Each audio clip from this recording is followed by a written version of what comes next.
subaxaynu joogniyo sabankii la soo maray midba saami weeye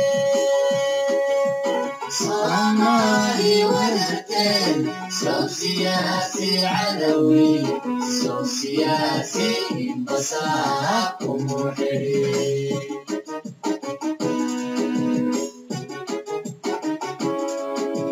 subaxaynu joogniyo sabankii la soo maray midba saami weeye Somali wadarteen sow siyaasi cadawi sow siyaasi inbasaa kumuxiri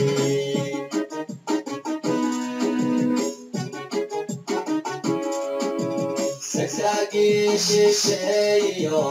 isasegi waayaha saakawaanka gudubno waxasaakii loo diray samanaloolitaala gobanimo salmigataan bulshoy wada sugaynaa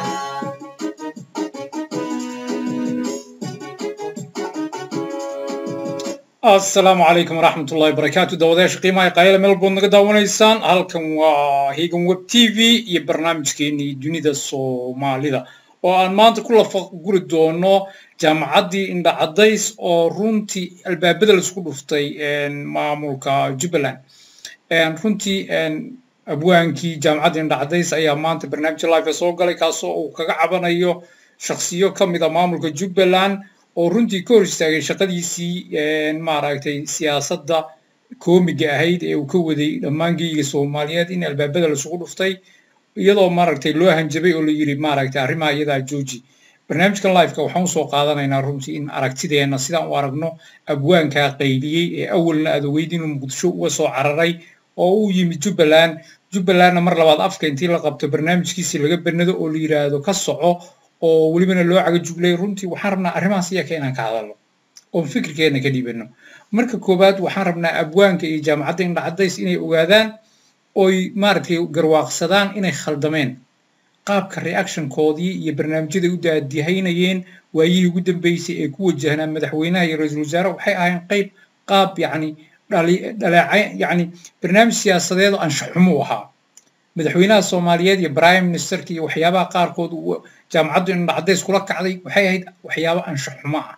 oo runtii aan loo baahnayn abwaanka intaas oo taageerayaal leh oo shanta Soomaaliyeed oo dhan daawato oo aad loo jecel yahay oo aftahana oo dadka ku qosliya waxa la rabay ilaa xad inuu kontrolo waxyaabaha uu barnaamijyadiisa ku soo qaadanayo madaxda markuu dhaliilayo markuu mid ka tago ee mid kale u tago inuu maaragtay mar walba inaad ku xisaabtanto inay wax isbedeli karaan marka madaxweynaha hadda wuxuu lahaa xabsiga Muqdisho ay dhaamay iyo nabad iyo nolol bay dhaantay shalayna nabad iyo nolol saa weyd buu caynay abwaanku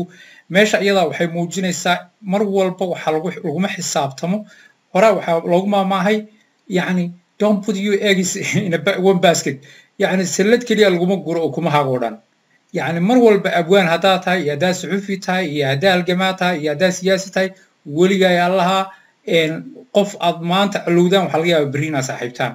marka mar walba waxaad ku hadlayso waa inuu noqdo wax xisaabsan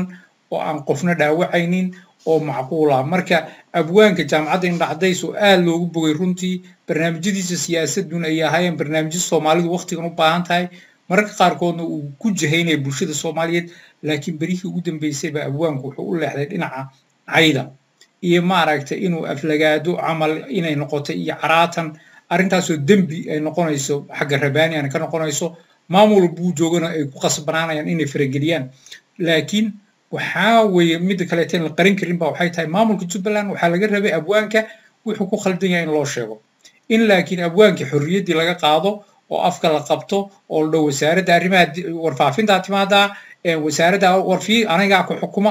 waa khalad weey abwaankan wasaaradda warfaafinta uma shaqeynayeen qofna uma shaqeyn shakhsi xor oo ahaa Muqdisho markuu hadlay iskii buu hadlay dadku rabo wareysanayay Jubbaland markuu yimaadana qofku rabo wareysanaya laakiin waxay xaq u leeyihiin maamulku inay dhahaan xaraatanka iyo waxyaabaha dembiga iyo shakhsi ataaga jooji oo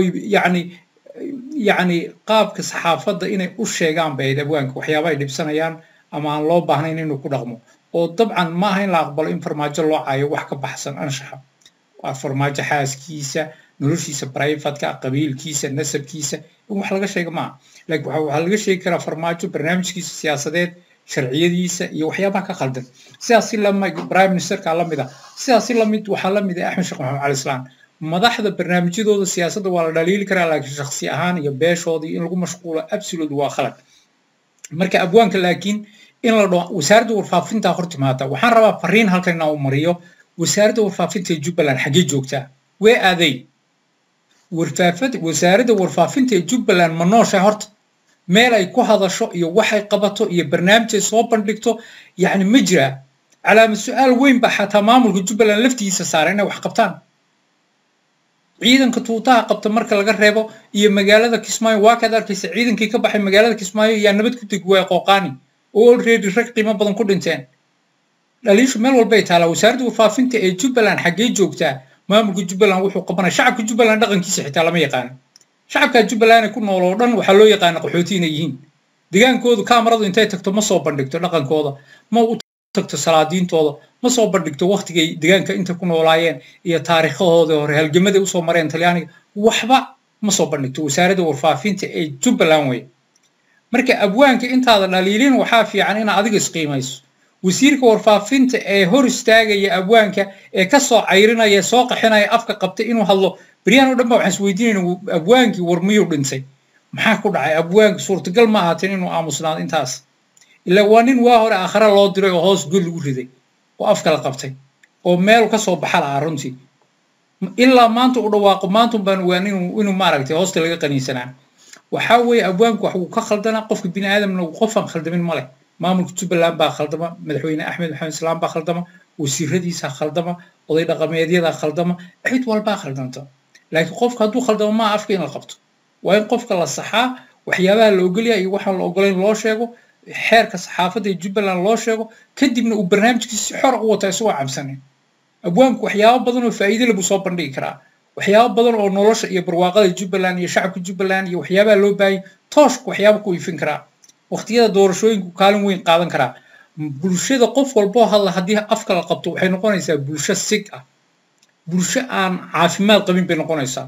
laakiin waa inuu jiraa sharci abwaanka afka waa la qabtay laakiin sharciga lagu qabtay dambigu galay maxaa lagu qaaday ma madaxweynihii wax ka sheegay iyo prime ministerkii baa loo xiray ma dawladda Jubbaland wax ka sheegay nobody knows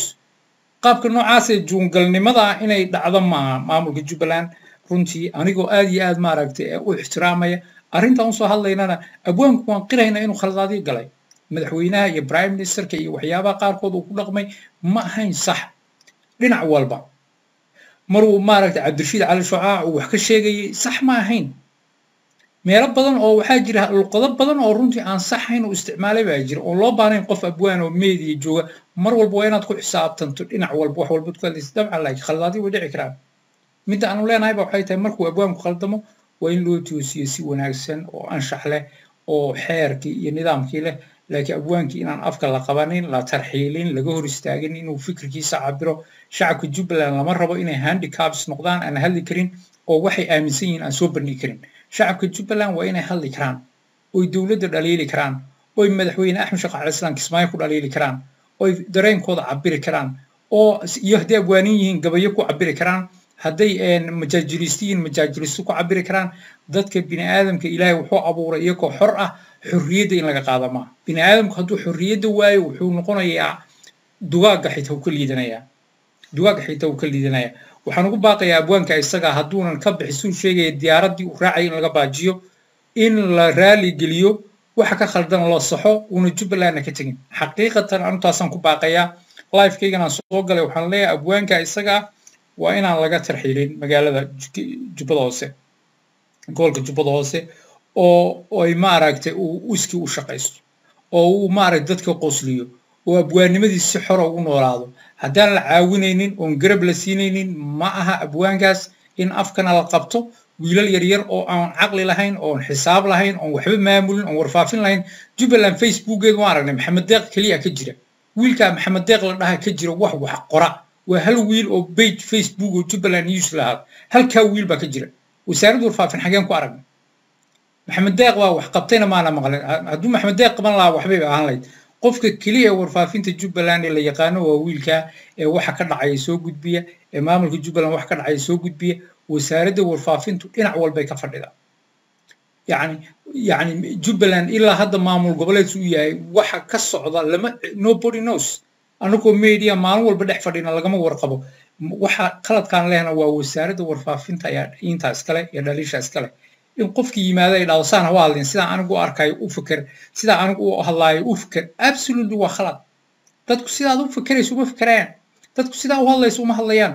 waxa way xeer iyo sharci waa inaad dejiso saxaafadeed qof walbana waa inuu xeerka iyo sharciga raaco dhulka adu kamili dadka xaqna u mali dadka in afka qabataan ma taa kaliya inaan leeyahay maamulka Jubbaland waa dhammaan Soomaali oo dhan fariinta waxay u soo dhacaysaa qof walba oo Soomaali ah iyo maamul walba oo Soomaali iyo dawlad kasta dadka bini'aadamka Ilaahay baa abuuray koox xor ah waa in xorriyadooda la ilaaliyo oo dadku awoodaan wadankooda iyo deegaankooda iyo koojo in cabiri karaan dareenkooda oo la liili karaan cid ay doonaan siyaasi ama in bug la daba istaago ama xabsi la daba istaago ama bastoolad baan haystaayo waan ku dilayaa la dhaho ama aamus absolutely arinta iyada arin la qaadan kara ma waxaan leeyahay marka abwaanka ya waa inuu kismaayo isagoo caadi oo safar galay waa caadi laakiin xabsi iyo caga jugleyn iyo waa laga cayriyo waa inayna dhicin waliba madaxweyne Axmed Shaqaa Cali Salaam arinta iyada farageliyo waa in abwaanku si xor ah xeebtii kismaayo iyo barwaaqadii kismaayo iyo shacabkii kismaayo iyo shacabkii waamiye Johor isagoo dhex joogo oo cabsaneen oo cidna uga heebaysaneen waliba oo xuquuqdiisa la ilaaliyo waa inay jirto wiil baa ii hanjabay iyo hebel baa ii hanjabay wax la qaadan kara ma dadka in loo hanjabaaba khalada bataatan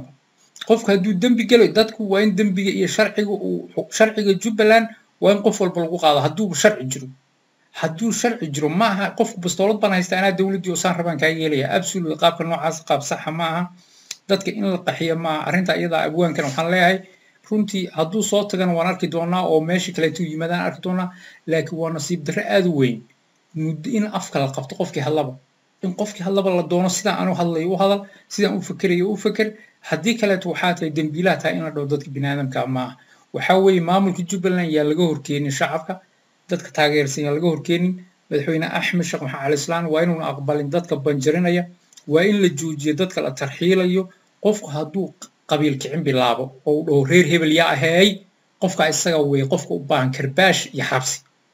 reer hebel ay isdagaala iyo qabaayla Soomaali qofku garaacay hada aragtaan qofka waa number 1 waa in madax laga karbaash oo waliba dagaal iyo colaad oo abuurayo oo maamulka Jubbaland uu khatar ku yahay qofka noocaas waa in talaabo laga qaado qof shuruucdii haykalkii dawladdu u deganaa ee wadanku u deganaa jabinaya haduu jiraan waan ciqaabtu mudan yahay la mariyo laakiin sida aan u fikirayo u fikir wasiirkii warfaafintaan ahay anay soo mar wax walbood ku hadlaysay maxay tahay waxaas anay soo mar seel ugu soo maraya maxay tahay sababta aad lagu soo maraya ma hooyadaaba iskale shacabka Jubbaland waa xor way waa xaraar way adigay tahay inaad soo marto adiga wasiirka warfaafinta abay tahay dadka inaad soo marto oo la tashato oo barnaamijkeena seed u aragtaan warfaafinta aan wadno wax Jubbaland barnaamijkeeda gadaya dawladda Jubbaland meesha u socoto iyo himiladeeda iyo yoolkeeda u sharaxaya laga leeyahay saxaafadda wiilka yar ee Maxamed Deeq la dhahaa ka jira qof Jubbaland wax ka socdo soo bandhigay isaga u ron waana wiil yar malaha wasiir warfaafinay saan filay marka arinta iyada waa saas weeye shacabka Jubbaland culaysyo badan baa hor yaala waxa weeye khaladaadyo badan baa yaala maamul xumo badan baa jirta khilaaf badan baa jira cadow badan oo jira inuu ka faa'iideystaan oo jiraan arrimahaas oo dhan waxa loo baahan yahay maamulka Jubbaland inuu saxo in khaasatan mid koobaad waa in shacabka Jubbaland aan la caburin waa in dadka xorriyadda la siiyo oo dadku loo ogolaado waxay ka hadli karaan iyo waxay dadku waa inay cadaawad abuuri karin sharciga jabin karin dadka isku leyn karin nabadgelyada burin karin arrimahaas oo dhan laakiin wixii kale xuquuqa qofku waa inuu helo waa in qofku isagoo kismaayo joogo dhihi karo Axmed Shaqaa Cali Salaam maamulkiisu wuu xun yahay halkaas ka xun yahay meeshaas ka xun yahay oo qofka isaga aan loo arkaynin cadow aan loo arkaynin qof in la cayriyo ay tahay in dalka laga cayriyo ay tahay laakiin loo arkay qof caadi ah oo fikirkiisa cabiray mana arinta kaliya waa in meel walba ay sidaa noqoto deegaan walba oo dawladii shacabkeedu waa in dhaliili karaan dawladii faa'iido u tahay shacab wada caraysan oo cuqdadaysan oo hadli karin oo la caburiyay oo kii hadal loo waa lagu dilaya arinta iyada waxay noqonaysaa explosive aakhirka dambeetana si loo aaminsan yahay lagu qarxayaa cadowgaagana hoosta laga wada shaqaynaya adoon ogeyn arrinta iyada waa arrinta loo baahan yahay in laga hortago inay dhacdo abwaanka iyo dhammaan aqoon-yahanada kale Jubbaland ee ka tegey ama laga cayriyay ama laga tarxiilay ee aan dambiyo waaweyn gelin waa in lagu soo celiyo waa in shacabkan xorriyadda la siiyo wada xisaabtan waa inuu bilowdo maamulka Jubbaland waxaa looga baahan yahay in isxisaabtan ay bilaabato golaha wasiirada golaha baarlamaanka ee madaxweyne ku-xigeenayaasha dhaqaalaha maamulka Jubbaland iyo canshuuraha qaabka loo maamulayo degmooyinka waa in waxaan oo dhan la dabagalo waa in dadka lacagta ummadda iska cunaya in waxba qabanayn in hal iskool furaynin ee hal beer samaynaynin ee qooqaan iyo kismaayo dhexdeeda aan la mari karin afarta wiila gafuurka duuban intii loo tago maalin walba sida cawshi ama loo waarsan karaa waxa weeye aad baan u caroonaya markaan maqlo wiilashii aan ogaa wiilka quruxda badnaa ee commandoska ahaa meydkiisa markii sawirkiisa markaa arkay ilaa hadda waan qaraacmaa wiilkii muuqaalkiisa ay sii muuqda iyo khanaasiirta jawaasiista ee ku dilay mareere iyo buluguduud iyo qooqaan intuu dhaxayso waan garanayaa waana la awoodaa deegaanka iyo kii malaha deegaanka iyo ka malaha ragga waxaas dilay waxa weeye dadkii iyo shacabkii ma taageersana sababta ay meesha ku dhiman karaan qooqaan iyo waxaan garan lahaa kismaayo dhexdeeda waxa weeye ma waxaa la waayay askar sidoodoo kale duurka la gasha oo waarsata oo iyaga ma aragtay waarsata sababta ajir baa laga helayaa waarsigooda iyo eedbintooda iyo ma aragtay sifayntooda dhulka iyaga say ku dhacdaa in afmadow iyo kismaayo aan loo kala socon karin say ku dhacdaa qooqaan iyo afmadow in aan loo kala socon karin oo wax meesha ku jiraan ayna ka badnayn 30 wiil oo gafuur duuban oo khanaasiir ah maamulka Jubbaland ciidanka haystaan iyo awoodii ku faanayaan xagee taala haddayna awoodin wiilasha iyaga inay ka caajiyaan shacabka Jubbaland ay soo socdaan si xor ah sayse maamulka Jubbaland ku dhaqaaqi kara haddayna afmadow kismaayo u socon karin oo afmadow ayna qooqaan u socon karin oo qooqaan ay dooble u socon karin hadday socdaan jidka loo taagay qof walba ee ashabaab qabanayso waxaan ku baaqayaa madaxweyne Axmed Maxamed Islaan waana way dagaal adag baa kugu socday tan iyo maalinka timid oo dagaalku muun istaagay oo dhaleecaynta iyo weerarka iyo banjarinta intaa way kugu socotay I know xaalad adag inaad ku jirto laakiin haddana waxaad u baahan tahay madaxweyne Axmed Maxamed Sheekh Maxamed Cali Islaan in dadka aad ka qayb geliso fikirka iyo dooda aqoon-yahanada salaadiinta shacabka deegaanka dhalinyarta haweenka hay'adihi oo dhan inay jiraan waa inay jiraan hay'ado garsoor waa inay jiraan sharci dejin waa inay jiraan tacliintii waa in shacabka Jubbaland ay ka participationka xukunka dalkooda iyo deegaankooda ay qayb ka noqdaan rag badan oo waxa ku xeeraysan madaxtooyada runtii qabiil walba Soomaaliyeed jireer weyn sheeqaal harti absame sida cid walba leh baajuun qabiil walba meeshaas oo degan ay ku jiraan dadkaas oo badanaa lacag laaluush iska qaata fadhigooda laakiin shacabkii rasmiga ahaa ee caruurtii iyo haweenkii iyo tacliintii iyo deegaanadii hoos wax ka qabsoomaya ma laha tacliintu waa down caafimaadku waa down amnigu waa down waxyaabo badan baa down ah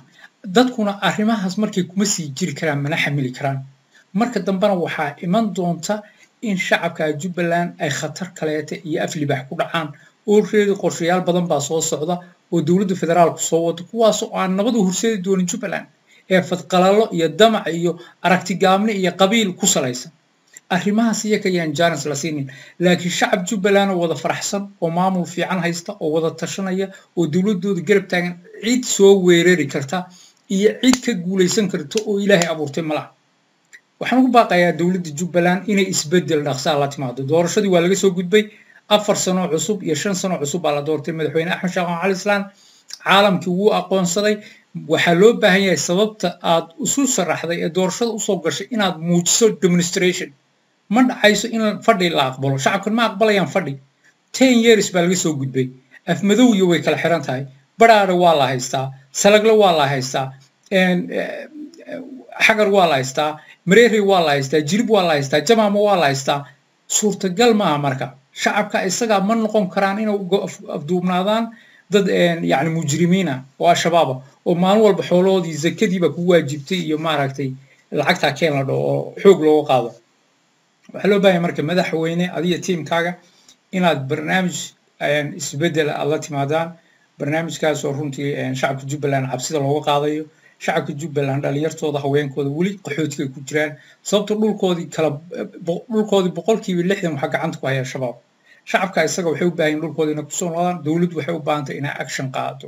waxaa loo baahanyaa maamulka Jubbaland inuu ciidamo hor la qoro ciidamo xoog badan qoro kuwaasoo tababaran qalabkooda iyo rasaastooda iyo waxooda dhan haysto la geliyo joore la geliyo dhulkan Bu'aale iyo Jilib iyo Mareeri ee maaragtay shabaab ay wali haystaan arrimaha noocaas arrimo loo sii fiirsan kara ma madaxweynahan waxaan ugu baaqayaa iyo tiimkiisa Jubbaland maanta idinka xukuma laakiin idinku kaliin ma dad kale ashqaasta xukunka joogta ma dadku malaha dadku dhulku way wada leeyihiin waa in dhammaantood talada iyo maamulka iyo ixtiraamka iyo qadarinta ay ka wada dhaxayso waxa kaliya dadka kala haga isku wadana waa sharciga waa in Jubbaland baarlamaankeeda oo ah golihii sharci dejinta uu shaqeeyo oo uu miisaaniyada Jubbaland isagu dejiyo oo nidaamkii canshuuraha uu jiro oo nidaamkii booliiska uu jiro oo nidaamkii saxaafadda iyo warfaafinta uu jiro Jubbaland waxa way sida guri mugdi ah horey uma socoto mana muuqato haddana halistaas aragtay already Jubbaland kala barwakaasa geedo ciidamadii dawladda wiilal diyaarada lagu keenay baa qabsaday haddii meesha maamul sal adag oo bulsheed ka jiri lahaa suurtagal ma aateen wiilal diyaarad ku yimina qabsadaan shacabka gedo haddii dad aqoon yahana oo haweenkooda iyo dhalinyartooda ay midaysan yihiin oo gacmaha haystaan oo barnaamij iyo hawl fiican ka socoto suurtagal ma aateen walaa farmaajo walaa khayr in ciidan intay soo 200 oo wiil intay diyaarad soo qaadeen inay soo dejiyaan oo la wareegaan laakiin waa dayac berri ka maalin Jubbada hoose iyo Jubbada dhexe saas diyaarado lagu soo dejin oo la wareegi doona marka ma dad intuu ku soo gaarin baa la iska moosaa waxaan leeyahay hadal cad baan fariina halkan u dirayaa oo madaxweyne Axmed Sheekh Maxamed uu sheegaya yeena noqonin Jubbaland sidii Jubbada dhexe ahayd macallin Maxamed waagu Jubbada dhexe iska joogay uu iska jiifay wuuna iska fadhiyay waxmana ma qaban jir isaga shakhsiyan iyo jeebkiisa iyo saaxiibadiisa iyo baabuurkiisa kali u eegayay laakiin shacabka Jubbaland ee uu madaxda u ahaa ee uu gacanta ku hayay maalina kuma xisaabtamin maalin inuu abaabulo awood ka dhigo xuduud ka dhigo dad jiro oo jooga ka dhigo maalinkii dambana markii lagu dul yimid waa boorsadii soo qaatay وكان مانتا كسمايو سواك سوتي لك شعب كي جبضة دحين مانتا حالك كسوين ياك ورقوا dhulkoodii dadka la haysto xooloodii xoog baa lagu qaadanaya maalin walba karbaashka iyo waxa ku socda jeedalka yaa ku socda oo rag afduuban oo Soomaali oo dhan iyo adduunka oo dhan ka yimid ay karbaashayaan waxaasna waa khalad ka dhacay hogaaminta way shacabka Jubbaland intaas oo khalad oo horaa soo martay hogaamin xumo waan ogahay maamulka Jubbaland hadii jira uu ka fiican yahay Axmed Cumar Jees uu ka fiican yahay Morgan uu ka fiican yahay Barre Hiiraale inta baan aqraya sababtoo kuwaas wax barnaamijna ma weyn meel talaabana way qaadi waayeen laakiin isna NF hadda Jubbaland waa maamul aqoonsan yahay waa maamul adduunkii la dheel garayn kara waa maamul caalamkii oo dhan u furan yahay fursadaha jira way ka badan yihiin shacabkii Jubbaland baa la abaabul kara marka fursadda maanta uu Axmed Sheekh Maxamed Islaan iyo tiimkiisu haystaan way ka badan tahay kuwa haysteen Barre Axmed Cumar Jees iyo Morgan سادرت وحنا ليه مدحوين أحمد وإن رجع كل تالينا كل شقينا وزيرته كوا عاد كدكتا هذا ربط كون مارك قيلوين ياشا مارك أول مارك قبل ياشا هريرها جتاعن العكس كسي هدرت لك وين هذا الشاو ويلي قبل أقوي هنا كواس برنامج صحة دقمة والبإيميل والبكوضة كواس الشعب كجبلان هرمري كواس السمعة هذا السروق هذا لكن مطور كجبلان هدوف فديو meel walbana shabaab taagan tahay qofkii hadlana hal aamusnaado madaxweyne arinta iyada suurtagal ma arintana waxay ka tahay waano iyo nasteexo iyo aniga oo jecel in shacabka Jubbaland runtii oo waqtiina iga soo galay lacagna iga soo gashay aanan jeclayn waxay soo mareen iyo waagu inay Yacquub dhigi jiray waa murtadiin shacabkaas oo dhan hala laayo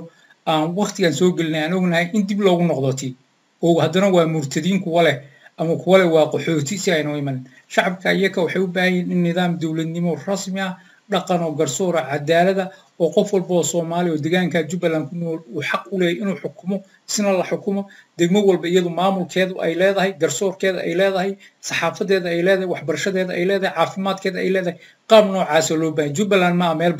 meel desert ah waa meel barwaaqa waxay u baahan tahay waa intaas oo cagaf iyo intaas oo qalabka beeraha kaliya u baahan tahay iyo dhowr doomood ku kalluumaystaan taas dabooli karta wax walba baahidooda caafimaad baahidooda waxbarasho iyo wax walba Jubbaland ma desert everything waa yaala lacagta canshuurta ee dhowr bilood laga qaado dekada Kismaayo awoodo inay wadanka oo dhan janno ka dhigto Jubbaland everything waa isata waxa kaliya u baahan tahay waa maskax saliim oo caafimaad qabta oo shacabka jid sax ah ku hogaamisa shabaabka meesha joogana dadka ma xoog badna waxay u baahan yihiin qorshe iyo talaabo iyo barnaamij degan waa dhici kartaa inaan waxaan ogeyn ay jirto oo ay ogtahay maamulka Jubbaland waa laga yaabaa in amisomton ay caqabad ku tahay in maamulku uu dhaqaaqo oo waxaan ogeyn ay jirto taa haddii jirto waa in dawladdu si dadka u sheegto